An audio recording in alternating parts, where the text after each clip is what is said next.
तो चलिए आज एक बहुत ही प्यारी और मजेदार कहानी सुनते हैं जिसका नाम है भोलू कुत्ता और जादुई जूता। तो कहानी का हीरो है भोलू, एक ऐसा कुत्ता जो बहुत ही सीधा साधा है, लेकिन उसकी एक बहुत बड़ी कमजोरी है, उसे भूख बहुत लगती है। और बस इसी भूख का इलाज ढूंढते ढूंढते उसे एक ऐसी चीज मिलती है जो उसकी जिंदगी को हमेशा हमेशा के लिए बदलने वाली है। एक दिन ऐसे ही घूमते घूमते भोलू को सड़क पर एक पुराना सा जूता दिखाई दिया। अब एक भूखा कुत्ता जूते का क्या करेगा? लेकिन भोलू के दिमाग में एक बड़ा ही सिंपल सा प्लान आया। वो मन ही मन सोचता है, अरे वाह क्या मस्त जूता है, इसे बेच दूंगा ना तो बहुत सारा खाना खरीदूंगा। देखिए उसका आइडिया भी उसी की तरह कितना भोला है। लेकिन जैसे ही वो जूते को उठाने वाला था, एक अजीब सी आवाज आई और वो आवाज जूते से ही आ रही थी। जूता बोला, मैं कोई मामूली जूता नहीं, मैं एक जादुई जूता हूँ, जो भी मुझे पहनेगा उसकी हर इच्छा पूरी होगी। अरे वाह, भोलू की तो जैसे लॉटरी ही लग गई। उसकी सबसे बड़ी प्रॉब्लम सॉल्व होने वाली थी। तो चलिए देखते हैं उसने अपनी पहली इच्छा क्या मांगी। भोलू की तो आंखें ही चमक उठी। वो एकदम खुश होकर उछल पड़ा और बोला, सच में? तो फिर मुझे ढेर सारी हड्डियां चाहिए।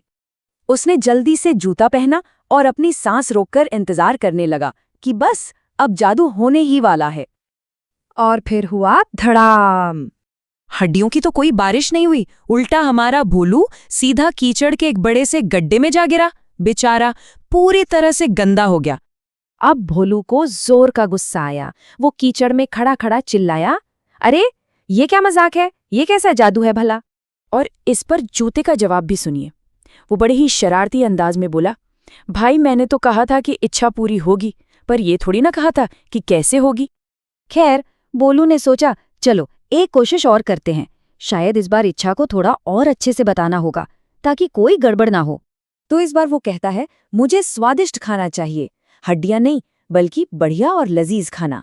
तो क्या लगता है, क्या इस बार भोलू को अपना मनपसंद खाना मिला या फिर जूते ने फिर से कोई नया खेल खेला? और इस बार वो सीधे एक होटल के पीछे बचे हुए खाने के ढेर पर जा गिरा। मतलब इच्छा तो फिर पूरी हो गई, लेकिन तरीका वही था, एकदम गंदा वाला। तो यहाँ पर पैटर्न तो एकदम साफ है। जब भोलू ने हड्डियां मांगी तो वो कीचड़ में गिरा, और जब स्वादिष्ट खाना मांगा तो बचे हुए खाने के ढेर पर। मतलब जूता इच्छा तो पूरी कर रहा है, पर अपने ही अनोखे और टेढ़े तरीके से। इन दो मजेदार और गंदी लैंडिंग्स के बाद आखिरकार भोलू को एक बहुत जरूरी बात समझ में आ गई। वो समझ गया कि ये जूता शॉर्टकट तो देता है, लेकिन बड़े ही मजेदार और अजीब तरीके से। ये मंजिल तक पहुंचाने का कोई सीधा रास्ता तो बिल्कुल नहीं है। और आखिर में उसने वो जूता उतार दिया, एक गहरी सांस ली और मुस्कुराकर बोला, भाई अपने मेहनत से कमाया हुआ खाना ही सबसे अच्छा है। तो इस पूरी कहानी से हमें क्या सीख मिलती है?